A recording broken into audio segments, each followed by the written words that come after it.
मैं सानिया हूं। मेरी उम्र 40 साल है और मैं एक शादीशुदा औरत हूं। मेरी शादी इस वक्त हुई जब मैं 24 साल की थी।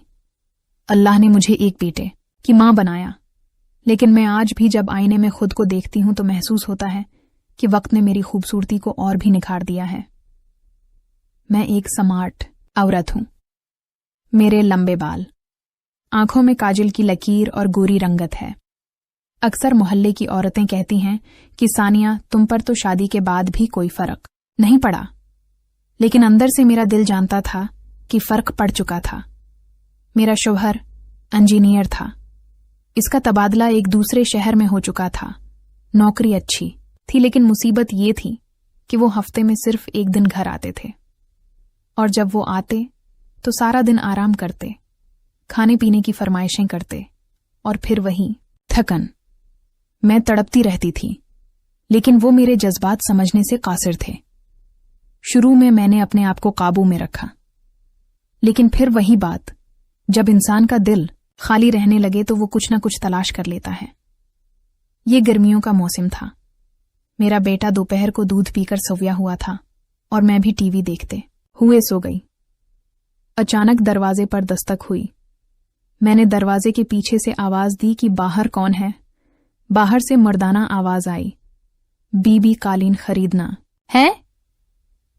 मैंने झांक कर देखा तो एक मजबूत जिस्म वाला पठान दरवाजे पर खड़ा था। उसकी उम्र 50 साल के करीब थी। वो पसीने में शराबूर, हाथ में 2-3 कालीन थामे। गर्मी के आलम में उसकी शख्सियत में एक अजीब कशिश थी। मैंने एक लम्हा सोचा, फिर कहा, भाई अंदर आ जाओ। वो कालीन उठाए अंदर आया। सहन में आकर कालीन जमीन पर रख दिए।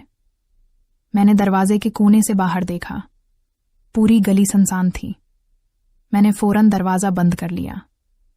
मैंने कुर्सी की तरफ इशारा किया। मैंने कहा, भाई यहां बैठ जाओ। वो खामोशी के साथ बैठ गया। कहने लगा, बीबी थोड़ा पानी मिल सकता है। मैं किचन में गई और बोतल लाकर उसके सामने रखी।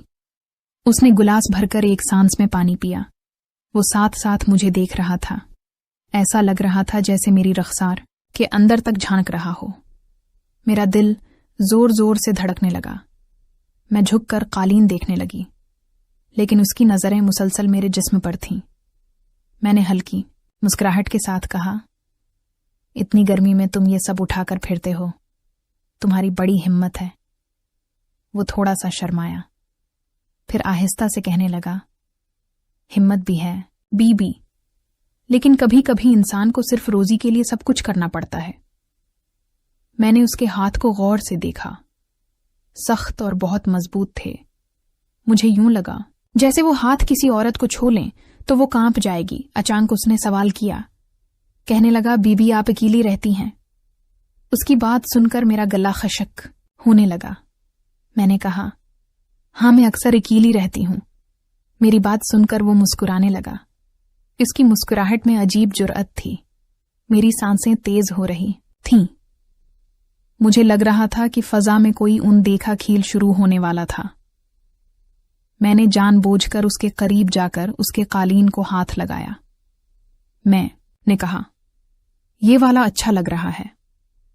इसने भी हाथ बढ़ाकर वही कालीन पकड़ा और पहली बार हमारी उंगलियां एक दूसरे को छू रही थीं। मुझे एक झटका लगा। मैंने तेजी से अपना हाथ खींच लिया, लेकिन मेरे दिल के अंदर हलचल बहुत बढ़ चुकी थी। वो मुझसे कहने लगा, बीवी आप मुझसे कुछ कहना चाहती हैं? इसकी बात सुनकर मेरी हिम्मत बढ़ी। मैंने उसकी आंखों में देखकर कहा, हाँ, वही जो एक औरत चाहती है और एक मर्द चाहता है। मेरी ये बात सुनकर इसकी आंखों में एक शला भड़क उठा। वो उठ खड़ा हुआ। मेरा दिल कांप रहा था, लेकिन जिस्म जैसे खुद ब खुद रखने को तैयार नहीं था। मैंने कहा, पहले तुम नहा लो, तुमसे पसीने की बदबू आ रही है।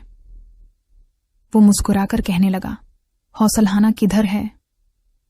मैंने हाथ के इशारे से उसे बाथरूम का रास्ता बताया तो वो अंदर चला गया। मैं तेजी से अपने कमरे में गई।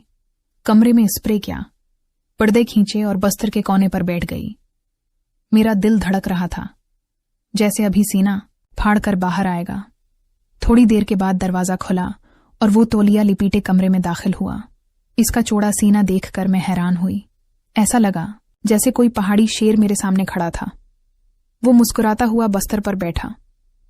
मेरा दिल चाह रहा था कि मैं अपनी आंखें बंद कर लूं और इस वक्त को यहां रोक दूं। बस यही वो लम्हा था जहां से मेरी कहानी ने वो मोड़ लिया जिसका मैंने कभी सोचा नहीं था। कमरे की फजा बदल चुकी थी। खिड़की से आती हल्की हवा और सामने तौलिया लपेटे वो बैठा हुआ था। ये सब कुछ किसी ख्वाब की तरह लग रहा था।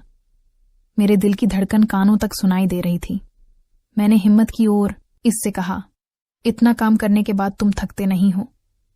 वो मुस्कुराकर कहने लगा, बीबी जी थकन है, लेकिन सामने आप बैठी हैं। थकन भला कहाँ बाकी रहती है। इसकी बात सुनते ही मेरे अंदर की औरत जैसे जाग उठी। इसकी बातों में वही गर्मी थी जिसकी मुझे कमी महसूस होती थी। शवहर के होते हुए भी मैं जैसे अधूरी रहती थी और आज अजनबी मुझे भरपूर तौजा दे रहा था। वो मेरे करीब आया, इतना करीब कि उसके जिस्म से उठती हुई खुशबू और गर्मी मेरे बदन को छूने लगी। वो कहने लगा, मेरे घर वाले बहुत दूर हैं, यहां तो सिर्फ मैं रोजी के लिए आया हूं। कभी सोचा भी नहीं था कि ऐसी बात भी किसी से करूंगा। मैंने उसकी बात सुनकर अपनी नजरें झुका लीं, लेकिन मेरा दिल चाह रहा था कि वो मेरी तरफ देखता रहे। कमरे की खामोशी में बस दिलों की धड़कन थी। उसने आहिस्ता से मेरे हाथ पर अपना हाथ रखा। मैं कांप गई, लेकिन पीछे हटने के बजाय मैं खामोश बैठी रही। वो कहने लगा, बीबी जी, इंसानों का नसीब कभी कभी ऐसे मौके देता है जैसे आज दिया है। मैंने आंख उठाकर उसको देखा। इसकी आंखों में ख्वाहिश की शिद्दत थी और मेरी आंखों में बरसों का हल्कापन। दोनों जज्बे एक साथ मिलकर ऐसी लहर पैदा कर रहे थे जिन्हें रोकना मुमकिन नहीं था। मैंने मुस्कुराकर कहा, पहले ये कालीन समेट लो, नहीं तो बच्चा जाग जाएगा तो बहुत मुश्किल होगी। वो हंसकर कहने लगा, आपको फिक्र है बच्चे की और मुझे आपकी फिक्र है। इसके अल्फाज मेरे दिल को छू रहे थे। वो फिर मेरे करीब आया। मैंने महसूस किया कि उसकी करबत मेरे अंदर तूफान जगा रही थी, जिस तूफान को मैं बरसों से दबा रही थी। दिल कह रहा था कि ये लम्हा बस यहां पर रख जाए। वो कहने लगा, अगर आप इजाजत दें तो मैं आपसे एक बात कहूं। मैंने नजरें झुकाए हुए कहा, हाँ बोलो, क्या बात है? कहने लगा, आपकी आंखें जैसे किसी पहाड़ी चश्मे का पानी है। जितनी देर देखता हूं इतनी ही प्यास बढ़ती है। इसकी बात सुनकर मेरा चेहरा सरख होने लगा। मैंने कमीज से मन्ना छिपाने की कोशिश की, लेकिन दिल के अंदर एक लज्जत भर रही थी। कोई मुझे इस तरह देखे, इस तरह चाहे, ये सब मेरे लिए नया था। उसने धीरे से मेरा हाथ थामा। अब हमारी अंगुलियां उलझ गई थीं। मेरे होंठ कांप रहे थे। मैंने पहली बार अपनी मर्जी से उसकी तरफ नजर उठाई थी। मुझे ऐसे लगा जैसे दो दिलों के दरमियान एक दीवार टूट गई हो। मुझे इतना मजा आ रहा था कि मैंने उसके कान में कहा, आज ये दरवाजे के बाहर की दुनिया भूल जाओ। एक तरफ में थी बरसों की प्यासी और दूसरी तरफ वो था जिसके पास ताकत थी, चाहत थी। वो दिन मेरी जिंदगी का रख बदलने वाला दिन बन गया था। अगले दिन दोपहर का वक्त था। गर्मी बहुत थी और गली बिल्कुल सुनसान थी। मैं दिल ही दिल में सोच रही थी कि न जाने वो आएगा या नहीं। कल का दिन मेरी जिंदगी में तूफान ला चुका था। मैंने कभी सोचा भी नहीं था कि ऐसे अजनबी के साथ मेरा दिल लग जाएगा। दिल में अजीब कशमकश चल रही थी। वो अजनबी मेरी जरूरत बन गया था। मैं अभी यही सोच रही थी कि दरवाजे पर दस्तक हुई। मैंने दरवाजा खोला तो सामने कल वाला मंजर फिर ताजा होने लगा। आज वो मुतमईन लग रहा था। इसके हाथ में कालीन थे, लेकिन आंखों में कुछ और था। वो मुस्कुराता हुआ अंदर आया। मैंने दरवाजा बंद किया। वो मेरे जिस्म को देख रहा था। मेरे दिल को अजीब लज्जत मिल रही थी। वो कहने लगा, बीबी जी, आपका इंतजार था। मैंने हल्की मुस्कुराहट के साथ जवाब दिया, और मुझे तुम्हारा इंतजार था। ये कहते हुए मेरी आवाज कांप रही थी। कमरे में जाते ही उसने कालीन एक तरफ रखे और मेरे करीब आकर बैठ गया। उसकी कुर्बत से फजा में फिर वही कशिश फैल गई। मैंने हिम्मत करके कहा, कल जो हुआ वो सब मेरा राज है, किसी को पता न चले। वो मेरी बात सुनकर मुस्कुराने लगा। मेरे दिल को सुकून मिला था। मैंने सोचा कि ये शख्स मेरे अंदर के खला को भर रहा है। कुछ देर हम खामोश बैठे रहे। फिर वो कहने लगा, आपकी आंखों में एक जादू है। उसकी बात सुनकर मैंने नजरें चरा लीं, लेकिन मेरा दिल अंदर से बहुत खुश था। ऐसी बातें मुझे कभी सुनने को नहीं मिलती थीं। उसने मेरा हाथ फिर से थाम लिया। इस बार मैंने हाथ नहीं खींचा। यूं लगा जैसे दोनों के दरमियान एक नया रिश्ता वजूद में आ चुका हो। मेरी सांस तेज हो रही थी, लेकिन दिल चाह रहा था कि ये लम्हा कभी खत्म न हो। मैंने आहिस्ता से कहा, तुम जानते हो कि मेरा शौहर हफ्ते में सिर्फ एक बार आता है, बाकी दिन में बस तन्हा रहती हूं। वो धीरे से कहने लगा, बाकी दिन की सारी तन्हाई अब मेरी है, आपका दिल अधूरा नहीं रहेगा। इसकी बात सुनकर मैं कांप उठी। इसके अल्फाज मेरे अंदर की प्यास को बढ़ा रहे थे। कमरे में इतनी खामोशी थी कि हम दोनों की धड़कन साफ सुनाई दे रही थी। अचानक मेरा बच्चा जाग गया।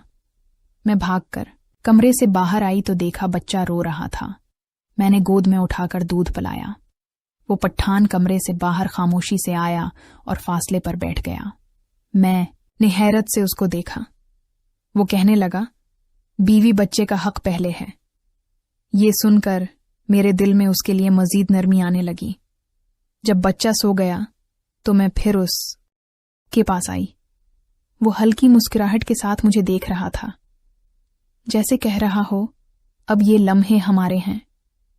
वो आहिस्ता से कहने लगा, बीबी राज छिपाना मुश्किल होता है, लेकिन आपकी आंखों ने मुझे सब सिखा दिया। अब ये रास्ता